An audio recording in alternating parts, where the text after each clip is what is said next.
교수님께서 인민노련 활동하셨던 말씀까지 해주시고 또 사실은 할 말이 없어졌을 때 어떻게 활동을 갈무리해야 되는지에 대해서 정리하시는 작업을 했다라는 말씀을 주셔서 너무 감사드리고요.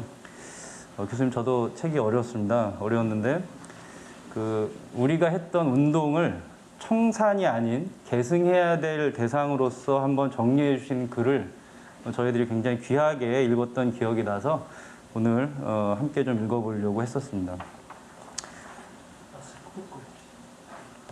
왜요? 네.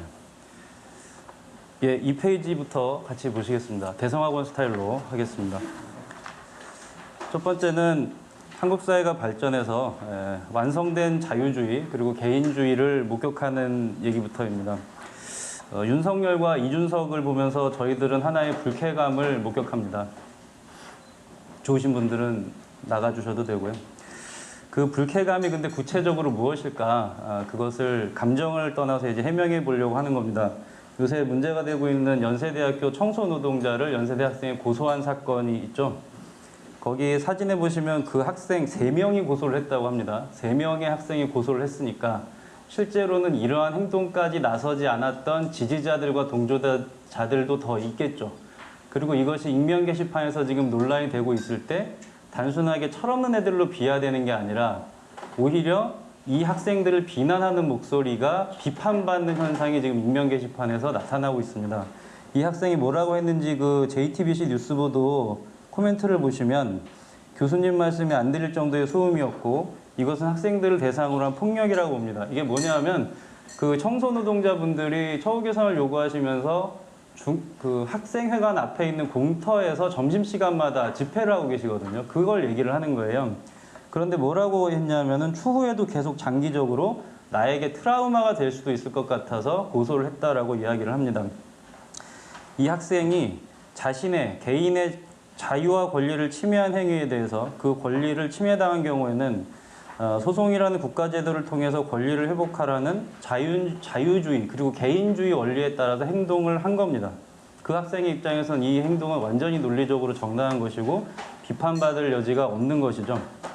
그래서 자유란 게 본디 뭐 다른 사람으로부터 의무를 강제당하지 않을 그런 권리인데 그 교수님께서도 뭐 아까 역사적인 맥락에서 언급하셨습니다만은 원래적 의미에서 자유주의, 근대적 자유주의라고 하는 거는 개인주의라고 하는 거는 본래 교회라든지 뭐 그리고 국가라든지 이런 집단으로부터 카톨릭을 믿지 않으면 개신교 집단이 죽이고 개신교를 믿지 않으면 카톨릭을 신봉하는 사람들이 죽이는 뭐 이런 정치 상황에서 더 이상 종교를 이유로 타인을 학살하지 못하도록 하는 이론적 장치, 거칠게 말하면 그런 배경으로서 자유주의, 개인주의가 도입이 됐는데 몇 세기에 걸쳐가지고 이런 자유주의라는 이론이 도입되는 과정에서 종교가 너그러워지는 법을 배웠다라고 표현이 되죠. 그래서 더 이상 종교를 절대적인 교리화하지 않는 식으로 점점점 톤다운이 되어갑니다. 그래서 3페이지 그 3번째 단락을 보시면 자유주의나 개인주의 사상의 사상적인 기원을 정리한 사람은 뭐 홉스나 로크라고 저희들이 얘기를 하는데 홉스나 로크는 교회 국가로부터 자유를 일원화하는 과정에서 종교나 종교화한 국가의 권위로부터 탈피하기 위해서 공리주의라는 원칙을 도입을 하게 됩니다. 인간은 전통적인 윤리적인 존재가 아니라 자기부전 그리고 자신이 쾌적하게 살기 위해서 그런 행동을 가장 우선시하는 최우선시하는 존재라고 이론화한 겁니다. 그렇기 때문에 우리가 얘기하는 자유라는 게 사실은 좋은 말 같지만 한편으로는 각자가 자기부존을 위한 룰을 설명할 뿐이지 시민을 위해서 적극적인 목표를 설정하고 이걸 합시다라고 하는 걸 설정하고 이게 더 나은 생활 방식입니다라는 것을 얘기하지 않는 이론이라고 하는 겁니다. 4페이지로 넘어왔습니다. 4페이지 맨 위에 보시면은 자유주의 국가라고 하는 것의 국가 자체는 생활의 내용에 대해서 전혀 관심을 보이지 않습니다. 정부라는 거는 어떤 권리의 행사가 다른 권리 침해가 되는 경우를 제외하고는 당신이 뭐라고 하든 상관없다라고 용인하는 방식으로 이론을 전개합니다. 적극적이고 또한 보다 고상한 목표가 없는 경우에 무엇을 추구하고 살 건지가 없는 사람은 결국 그 내용을 제한 없는 부의 추구라는 것을 추구하는 방식으로 그냥 메운 채 계속 살아가게 된다고 얘기를 하는 겁니다. 이런 자유주의 이론에 따르면 사람은 공공심도 애국심도 가질 필요가 없습니다. 그거는 공리주의라고 하는 자기의 이익을 최대화하는 방식으로 계산하면 자기에게 불리한 행동입니다. 공익을 위해 헌신하는 것은. 그렇기 때문에 주위 사람들의 행복을 생각할 필요도 없습니다. 그래서 칸트라는 사람은 이런 근대 이론을 비판하면서 만약에 악마가 이성을 가지고 있다면 자유사회는 악마에 의해서도 성립될 수 있다고 비판을 했었습니다. 그래서 이준석과 윤석열로 상징되는 아까 본 고소인과 같은 인간계의 저희들이 생각하기에는 악마들이 출현해서 이 시대의 시민으로서 당당히 권리 주장을 하는 시대를 저희들이 살고 있다고 생각하는 겁니다. 그 사람들이 잘못된 게 아니라 원래 저희들이 자유주의, 개인주의가 도입돼야 된다고 했고 실제로 도입되고 났더니 이런 사람들이 이제 생겨나고 있다고 하는 거예요. 그래서 공공생활에서 진정한 도덕적 내용에 대해서 진지하게 의문을 품는 것은 민주주의 사회에서는 위험한 행동이 되는 겁니다. 도덕이란 보다 좋은 행동과 열등한 행동을 구별하는 기준을 제시하는 거잖아요. 이렇게 삽시다라고. 또 무엇이 선한 것이고 악한 것인지를 구별하는 거잖아요. 근데 이런 구별은 모든 것을 상대적으로 평가하고 당신도 그럴 수 있다라고 얘기해야 되는 관용이라는 민주주의 원리에는 부합하지 않게 된다라고 하는 겁니다. 그 때문에 정치적으로 민주주의 체제 외에는 다른 경쟁적인 원리가 존재하지 않고 80년대까지는 소련이라고 하는 대체 체제가 있었잖아요. 그런 체제가 지금 없으니까 또 경제적으로 기초적 생존의 문제가 해결된 사회에 도달한 최후의 인간은 사람들과의 논란을 불러일으키고 싶지 않다는 이유에서 자기 개인의 건강과 안전에만 눈을 돌리는 존재가 된다라고 하는 것입니다. 근대 교육 자체가 상대주의로의 경향을 자극한다는 것입니다. 상대주의란 모든 틀과 가치 체계가 시대와 장소와 상관관계가 있고 진실이라는 결국 존재하지 않으며 가치 체계는 모두 그걸 제창한 사람들의 편견과 이해관계에 반영해 지나지 않는다고 하는 교의입니다. 그래서 후쿠야마라고 하는 그 역사의 종말이라고 하는 글을 쓴 분이요. 지금 이 발제문에서 페이지 표시한 건 다 그 책에서 지금 인용한 글들입니다. 그래서 후쿠야마는 최후의 인간은 싸워야 할 대의가 없는 인간이며 역사의 출발점이 된 피비린내 나는 싸움 이전처럼 그냥 다시 인간이 아니라 동물로 돌아간 거라고 이야기를 합니다. 다른 개가 자신보다 뛰어난 행동을 하든 개로서의 자신의 경영이 바람직하지 않든 혹은 세계의 먼 어딘가에서 동료가 죽어가고 있든 전혀 개의치 않는다고 하는 겁니다. 가족과 결혼도 마찬가지입니다. 손익계산을 보면 가족에게 헌신하는 것은 자유주의적인 의미에서는 개인에게 손해가 된 행동입니다. 그렇기 때문에 결혼도 사실은 해야 할 이유를 제시하기 어렵습니다. 이렇게 관찰해 보면은 자유민주주의 국가는 그 이론만으로는 완전한 것이라고 말할 수가 없게 됩니다. 자유민주주의 국가의 토대가 되는 공동체 생활은 사실은 생각해 보면 자유주의 자체와는 다른 뿌리를 가진 생각과 양립해서만 성립할 수 있었던 것 아니냐라고 이야기를 합니다. 그 예를 드는 게 미국 건국에 대한 이야기인데요. 미국 건국 당시에 미국 사회를 만들어낸 사람들은 자유주의를 추구했던 이론, 로크나 홉스의 이론을 가지고 국가를 만든 거잖아요. 미국이라는 국가, 아메리카라는 국가를 만들었는데 사실은 그 사람들은 고립돼서 사익만을 추구하는 아까 발견했던 그런 개인들이 아니었거든요. 그들 대부분은 도덕관념과 청교도 신앙을 함께하는 종교적 공동체 일원이었잖아요. 종교적 공동체주의가 외향적으로는 자유주의라는 이론을 바탕으로 성립한 국가잖아요.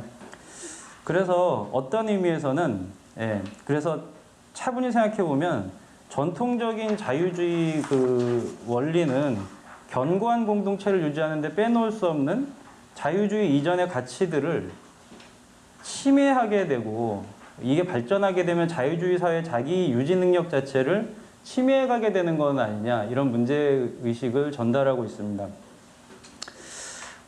이에 반해서 헤겔과 그 선배인 칸트는 근대 자연과학이 이런 식으로 인간관계를 정리해 들어가는 것이 위험하다라고 생각을 했다라고 합니다. 칸트가 뭐 순수이성 비판이라는 책을 썼다고 하는데요. 저도 직접 보지를 못했습니다. 근데 이 책의 그 후쿠야마가 정리한 이 책의 그 목적은 예, 자연의 기계론적 인과관계에 따라서 인간이 진흙과 다르지 않은 존재, 결국에는 진흙이 그냥 더 진화한 존재가 아니라 자연과 구별되는 인간 고유의 특성이 존재한다는 걸 증명하려고 했었던 그런 시도였다라고 지적을 합니다. 뉴턴적인 세계관에 따라서 기계적으로 운명지어진 존재가 아니라 인간의 정신적인 측면은 물질의 운동력하고는 단순하게 환원되지 않는다는 의미에서 그렇다는 겁니다. 뭐 조금 더 들어가면은 도덕적으로 자기에게 불리하지만 공동체를 위해서 헌신할 수 있는 도덕적 가능성을 가지고 있기 때문에 인간이 인간이지 않느냐, 그런 윤리를 더 강조해야 되지 않느냐라고 하는 게 자유주의 이론에 반대했던 칸트나 헤겔의 생각이었다라고 얘기를 하는 겁니다. 그래서 6페이지 그 동그라미 부분에서 자, 이와 같이 대한민국은 그 45년에 해방된 식민지 국가 중에서 식민모국을 추월한 세계 3대 국가라는 경제적 성취를 이뤄냈다라고 합니다. 그 3대 국가가 뭔지는 안 설명되어 있는데 영국의 식민지였다가 영국을 추월한 미국과 그리고 현재 G2가 된 중국과 그 일본을 추월한 한국과 이거를 아마 3대 국가라고 얘기를 한 것 같아요. 그리고 민주화 절차의 완성으로 87년에는 대통령을 직접 뽑게 됐고 2016년에는 대통령 임기가 남아있는데 그 사람을 내려오게 만들었잖아요. 완전히 합법적인 절차에 따라서. 그런데 이것이 승리라고 생각했는데 바로 그 시점에서 공익성이 결여된 개인의 출현을 저희들이 목격하게 되는 겁니다. 이걸 어떻게 해야 하느냐. 이런 걸 정리한 게 저희들 모임에서 처음으로 읽었었던 K를 생각한다라고 하는 책이었습니다. 임명묵은 그런 자신들이 맞다라고 주장을 하잖아요.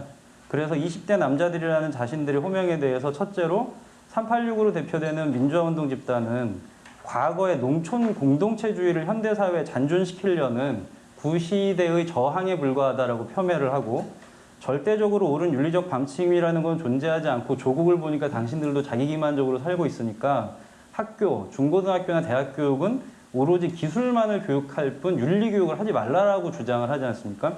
마지막으로 우리가 이처럼 20대 남자들이 비윤리적이 된 이유는 우리가 하도 경쟁에 노출되어 있어서 그런 것이지 우리 때문은 아니지 않냐라고 얘기하는 현상을 목격을 하게 됩니다. 이런 주장 중에는 저희들이 경청해야 될 부분도 있지만 대체적으로 저희들의 평가는 이것이 지속되는 것은 위험하다라고 하는 평가였던 것 같습니다. 그래서 저희들 모임은 임명묵의 결론에 대해서 반대하는 사람들을 조직적으로 더 넓혀가는 활동을 해보자라는 취지에서 모임을 가지게 되었습니다. 개인주의 이론이 끝까지 관철된 사회에서 이타성은 어떻게 권장될 수 있는 것인지 혹은 또 발현될 수 있는 것인지 그래서 그 가능성을 타진해 보기 위해서 근대 자유주의 이론이 도입되기 전에 한국 사회의 전통, 한민족의 전통 속에서 그런 공익을 위한 헌신을 위한 이론적인 선현들의 노력을 한번 찾아보려고 했던 것이 맹자의 땀, 성황의 피를 택해서 같이 읽어보려고 했던 취지였습니다.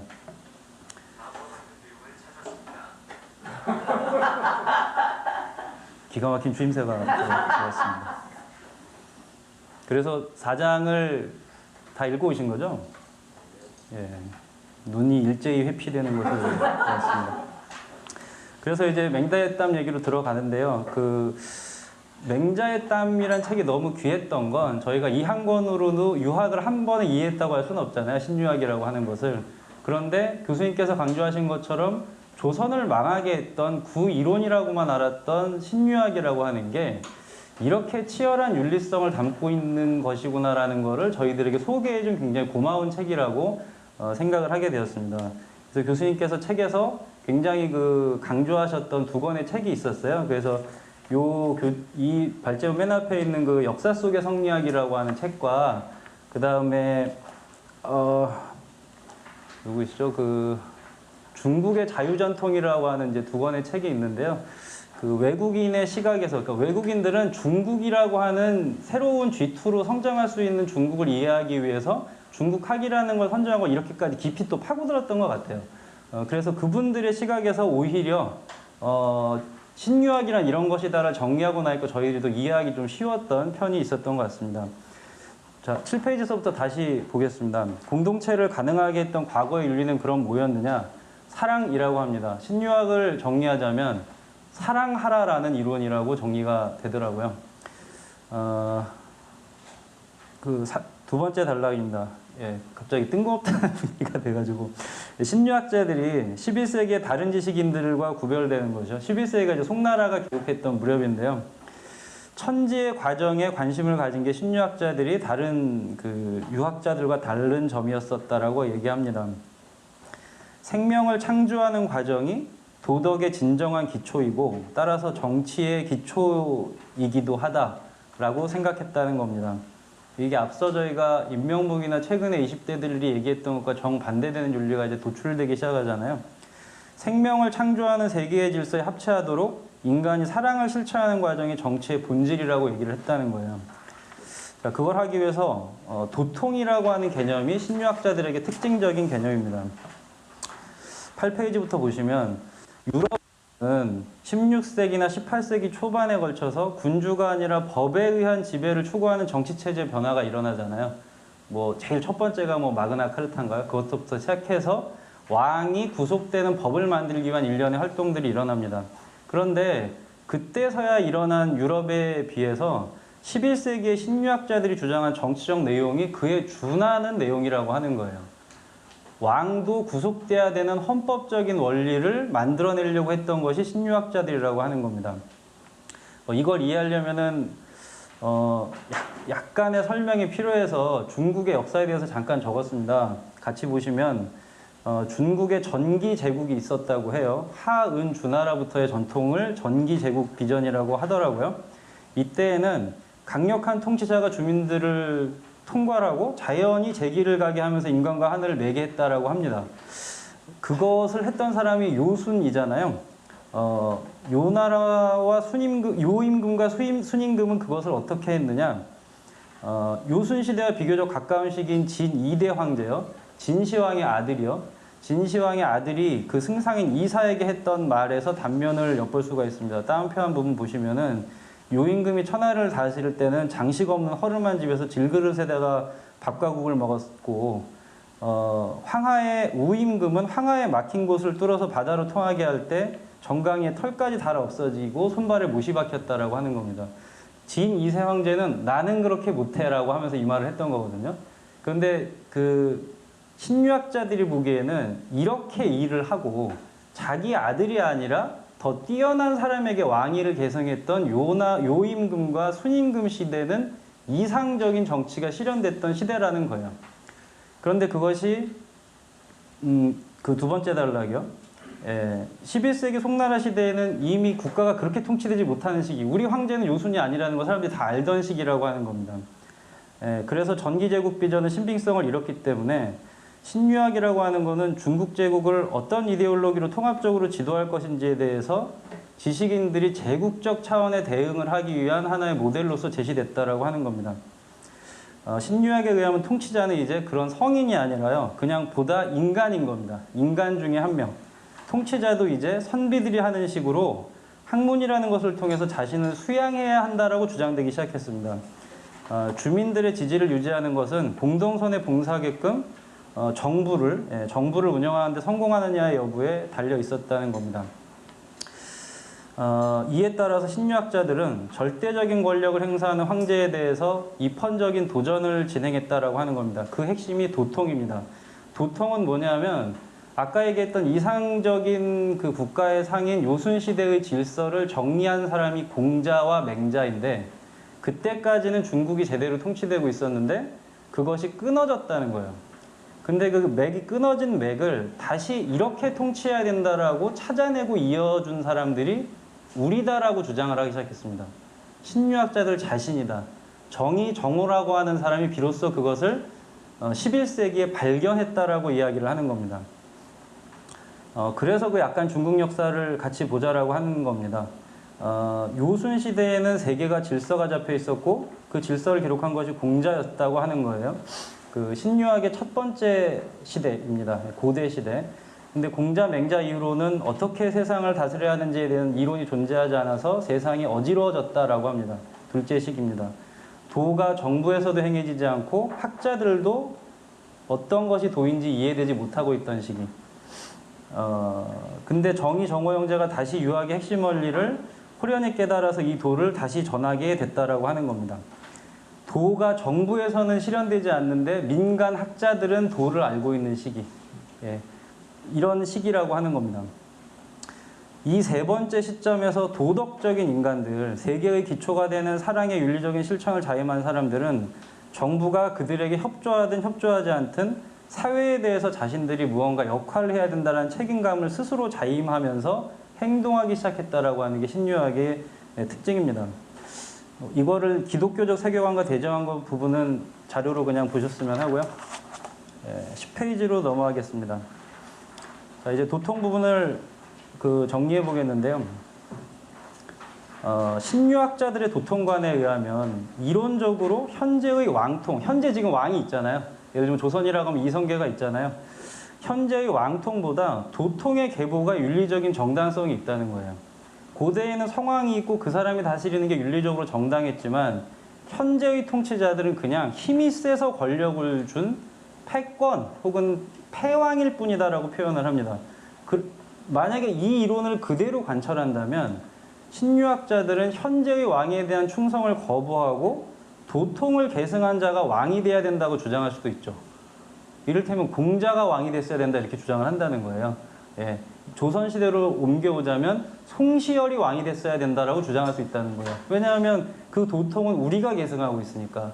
왕은 힘이 세서 왕이 될 뿐이지 윤리적 정당성은 선비들에게 있는 거잖아. 이제 이론적으로는 이런 논리가 될 수 있다라고 하는 겁니다. 근데 신유학자들은 이렇게 하지 않고 도통이라는 것을 왕도 지켜야 한다. 그리고 그것을 보좌하는 집단이 선비다라는 논리로 한 발 빠져가지고 왕을 견제하기 시작합니다.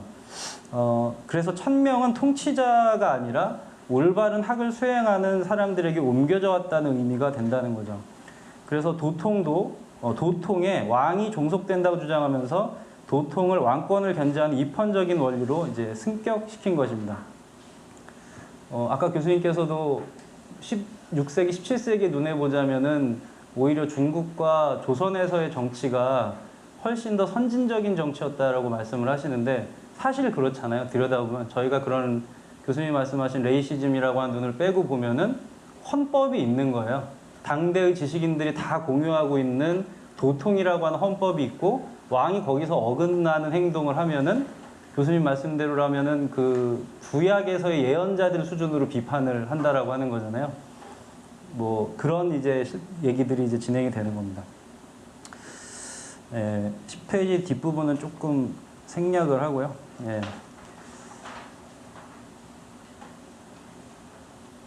자, 그래서 11페이지 두 번째 단락을 보시면 이렇게 해서 주의의 견해에 의하면 바른 마음을 가진 통치자는 도덕적 원리에 의해서 인도될 것이고 자기 이해에 의해서 교조적인 결정을 내리지 않게 될 것이다. 그리고 공적인 논의를 억압하지 않게 될 것이다. 라고 주장을 하게 됐다는 겁니다. 주희는 통치자도 다른 인간들과 같은 도덕적, 지적 잠재력을 가진 존재이고 또 타락에 노출된 인간이라고 봤습니다. 성인이 아니라는 거죠. 그래서 통치자가 그 잠재력을 끌어내고 타락하지 않기 위해서는 반드시 이것을 검증하는 종교 행위, 학문에 종사해야 된다라고 이야기를 합니다. 그래서 이게 뭐 다른 대체가 없어서 학이라고 표현을 하는데요. 신유학에 있어서 학이라고 하는 거는 단순히 공부를 의미하는 것이 아니라 이런 도덕적인 자기 검증 과정을 의미하는 그런 표현이었습니다. 11페이지에 주희를 보겠습니다. 이게 사실은 조금 길 수도 있는데 제가 말씀드리는 이유가 새로운 윤리의 내용을 저희들이 최소한 공통적으로 알아야 좀 토론이 될 것 같아가지고 오늘은 조금 발제를 실었습니다. 11페이지 그 주의 첫 단락 부분은 같이 보시면요. 11페이지요. 신유학이라는 걸 제창한 사람은 이제 정의, 정오 형제의 이론으로부터 출발을 하는데 이거를 체계화한 사람이 이제 주희가 되겠습니다. 기독교에 있어서 바울 같은 사람인 것 같습니다. 다음 페이지에 보시면 이분이 한 게 뭐냐 하면은 텍스트를 만든 거예요. 그래서 신유학의 경전을 만들었어요. 뭘 읽으면 신유학자인지. 거기서 끝난 게 아니라 이거를 출판했어요. 이것을 읽는 그리고 그 제자들을 길러냈어요. 이런 사회활동 조직가였다라고 합니다. 네, 그래서 그 중간 단락 굵은 글씨 부분만 보시면 원래 이런 활동들은 정부가 하는 거였는데요. 이런 활동들을 이제는 정부 관직을 맡은 바가 전혀 없는 사람들이 하기 시작합니다. 그게 신유학의 특징입니다. 정치적인 이해관계를 가지고 전국적 시야를 갖춘 이들이 정부의 바깥에서 문화적, 사회적, 경제적 프로젝트를 수행할 공간을 발견하는 겁니다. 이때 송나라에 무슨 일이 있냐면 송나라가 망합니다. 칭기스칸한테 망하잖아요, 송나라가. 그래서 국가가 성리학이 아닌 사람들에 의해서 지배됐을 때 어떻게 보면 윤리성을 담지하지 않은 사람이 통치기구의 장이 되어 있는 그때 정부에 참여하지 않고도 우리가 우리의 마음을 어떻게 지켜갈 수 있을지에 대한 프로그램을 제시를 하는 거거든요. 그래서 이 말씀을 언급한 게 만약에 뭐 20대가 그런 마음을 가지고 있다면 이들이 자라서 30대, 40대가 되고 결국 이런 그 뭐랄까요, 이기심을 담지한 이론은 점차 우리 사회의 주류적인 담론으로 성장하게 될 거 아니에요. 지금 20대가 저러고 있으니까, 고소장을 쓰고 있으니까. 그럴 때 저희들이 그걸 지켜내기 위해서 공식적인 정부기구가 아니어도 이런 윤리를 담지할 조직을 유지할 수 있을까, 그런 활동을 했던 것이 11세기, 12세기의 신유학자들이 그걸 성공시켜가지고 했었다라고 하는 겁니다. 그 사람들은 결국에는 13세기가 지나면 사회에서 주류가 되잖아요. 그러니까 저희들도 지금은 이런 옛날 얘기하고 있네라고 하면서 저희들이 소수파가 되거나 정부에 임용될 수 없는 사람들이 될지라도 그 이후에 이 마음을 담지하려고 했었던 조직이 가지는 가치가 발현되는 순간이 있을 것이다라는 거를 우리 스스로가 긍정하고 있다면은 이게 의미 있는 활동이 될 수 있을 것이다라고 말씀을 드리는 겁니다. 12페이지 마지막에 보시면 읽는 사람들이라고 하는 것은 그런 가능성을 함께 확인해보자, 이걸 확산해보자, 버텨보자라고 하는 취지에서 제한된 조직이라는 말씀을 드렸습니다. 13페이지는 생략하고요.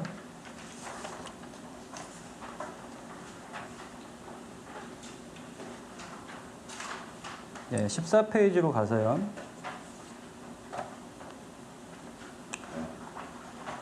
예, 15페이지로 가겠습니다.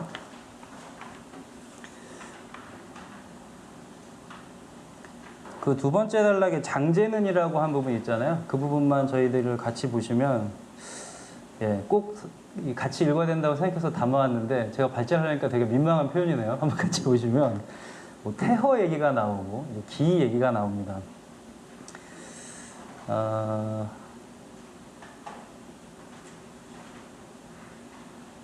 자, 그 장제 시작되는 문단의 5번째 문단부터 보면요. 왜 그런지는 모르겠는데 작은 알에서 새끼가 태어나서 새가 되잖아요. 작은 씨앗이 뿌려져서 나무가 되잖아요. 왜 그런지는 모르겠는데 우주라는 게 그런 내재적인 질서를 가지고 있나 보다라고 신유학자들은 생각을 한 겁니다.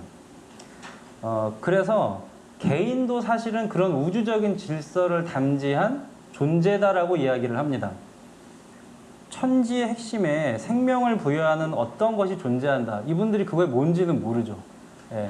사실은 현대에도 과학이 발달해서 그것이 DNA라는 게 발현되는 거라고 하지만 DNA가 왜 그런 구조로 되어 있는지는 모르잖아요. 그런 얘기를 하고 계신 것 같아요.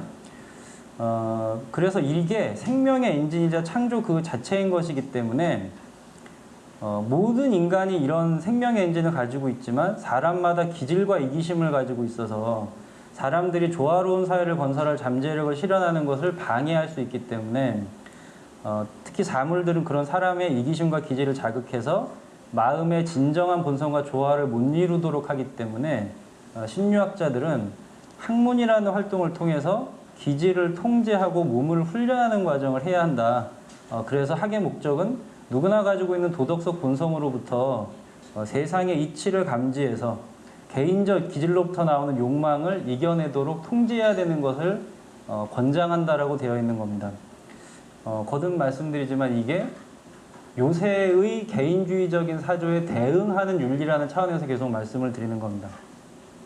15페이지 마지막에 보시면 왕수인이라는 신유학자는 성인의 마음은 하늘 땅과 만물을 하나의 몸으로 보고 세상 사람들을 같은 가족 구성원이든 아니든 관계가 멀든 가깝든 간에 모두 혈기를 지닌 형제 자식과 같은 친근함으로 대한다라고 말합니다.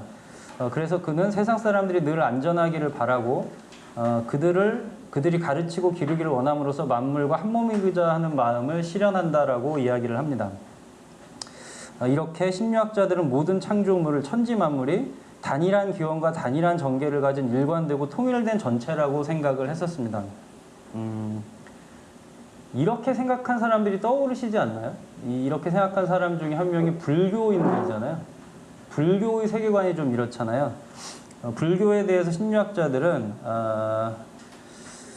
그 욕망이란 것이 실제적인 것이고 인간이 살면서 피할 수 없는 건데 불교에서는 속세를 떠나는 방식으로 이걸 해결해 보라고 권장하고 있기 때문에 불교적인 해법은 정치적, 사회적 책임을 회피하는 것으로서 가장 안 좋은 태도다라고 비판을 했었습니다. 실제로 송나라가 막 그 몽고에 의해서 망하게 되고 그러니까 어떻게 뭐 개인적으로 이 문제를 해결해야 되겠다고 해서 그 불교가 많이 유학에 대해서 더 승리하던 시기였다라고 해요. 그래서 그거에 대한 견제 이론으로서 이런 주장을 했다라고 합니다. 자, 그래서 17페이지에 보시면 17페이지 마지막 문단이요. 그래서 이렇게 말씀드린 것처럼 저희가 뭐 짧은 발제로 제가 다 요약하기에는 저도 한계가 있습니다만 주희라는 분이 정호 정희 형제의 말을 인용해서 천지의 마음은 사물을 낳는 것이다. 존재하게 되는 모든 사물은 이 마음을 받아서 태어나고 존재하게 된 거다. 그럼 인이라는 건 뭐냐? 사물을 낳는 마음을 갖는 덕이다. 사랑이란 창조 과정이 지속되는 것을 보고자 하는 것이다. 이렇게 정리를 했습니다.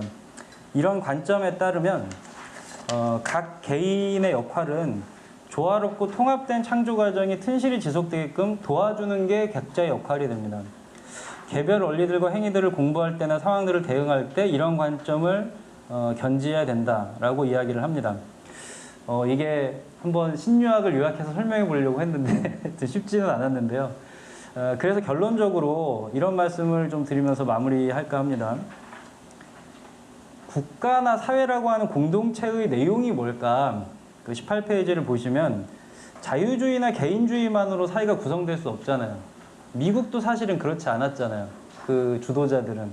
오히려 과거에 자유주의나 개인주의가 필요하다고 보았던 사회의 조건이 이미 변화됐기 때문에 새로운 공동체주의가 얘기돼야 될 때가 아닌가라는 얘기를 하는 겁니다. 청소노동자를 고소한 대학생, 장애인 시위를 비난하는 여당 대표에 대해서 기존의 자유주의, 개인주의 이론으로는 비판을 하기가 어려운 거예요. 그래서 다른 공동체 담론으로 저희가 그 행동들을 비판해야 되지 않을까라고 하는 생각입니다. 식민지를 초래한 구체제로서의 조선시대, 그 조선의 주류 담론으로서의 성리학이라는 도식을 뛰어넘어서 좀 더 우리의 성리학 전통을 구체적으로 재검토해보자 이런 말씀이고요. 그리고 저희들이 활동했던 뭐 작던 크던 간에 저희들이 사회적 실천 활동을 하고 있잖아요. 그런 운동 경험의 전승이 중요한 것 아니냐. 아까 교수님께서는 당장의 정치적 성과로 저희들이 발현되지 못하더라도 그 기다림이라고 하는 게 결국에는 의미를 갖게 된다 이런 말씀도 주셨는데 운동이라는 것이 사회과학 이론의 적용 이전에 사랑을 실천하는 과정이었다라는 기준으로 저희 활동을 좀 다시 정리해 봤으면 하고요. 그 저희 카톡방에서 보신 분도 계실 텐데 저희들이 6월 17일 날 96년, 97년 학생운동에 대해서 좀 비판적으로 검토하는 토론회를 가졌었습니다. 그때 아시겠지만 96년에는 연세대 사태가 있었고 97년에는 이제 이석시 치사 사건이라고 하는 사건이 있었는데 이석시 치사 사건에 관여했었던 97년 건국대 투쟁국 사람들이 얼마나 힘든 시절을 겪었는지 그 자기 고백을 그때 좀 들었었거든요. 그래서 운동이라고 하는 게 항상 올바른 과정이 아니라 그런 시행착오를 거치는 과정이고 때로는 이론을 지키기 위해서 사람을 희생하는 측면도 가지고 있는데 그런 역사에 대해서 이제 저희들이 조금 비판적으로 검토하면서 다시 그런 인본주의적 전통으로서의 우리 운동에 대해서 얘기하고 준비하는 그런 재평가 작업을 좀 같이 해봤으면 좋겠다는 생각이 듭니다. 저는 개인적으로 그런 걸 정리하는 과정에 교수님께서 주신 이 맹자일단 성황의 피라고 하는 교재가 굉장히 많이 도움이 됐었던 것 같습니다. 또 하나는 윤리는 저절로 형성되지 않는 것 같더라고요. 하나하나 다 해야 되는 거더라고요. 안 하면 없어지는 거예요. 내가 안 하면 그런 윤리적 전통을 누군가가 계승하겠지라는 생각은 사실은 안 되는 생각이더라고요. 저희들이 안 하면 그 윤리는 낮아지는 것이고, 그래서 저희들이 해왔던 활동이 의미 없었다거나 결국에는 뭐 윤석열이 대통령이 됐다라는 식으로 폄훼할 게 아니라 작은 실천을 모아가려고 하는 노력을 우리 스스로가 서로 같이 해야 되지 않느냐, 좀 이런 취지에서 신유학을 한번 소개해 봤습니다. 이상입니다. 네.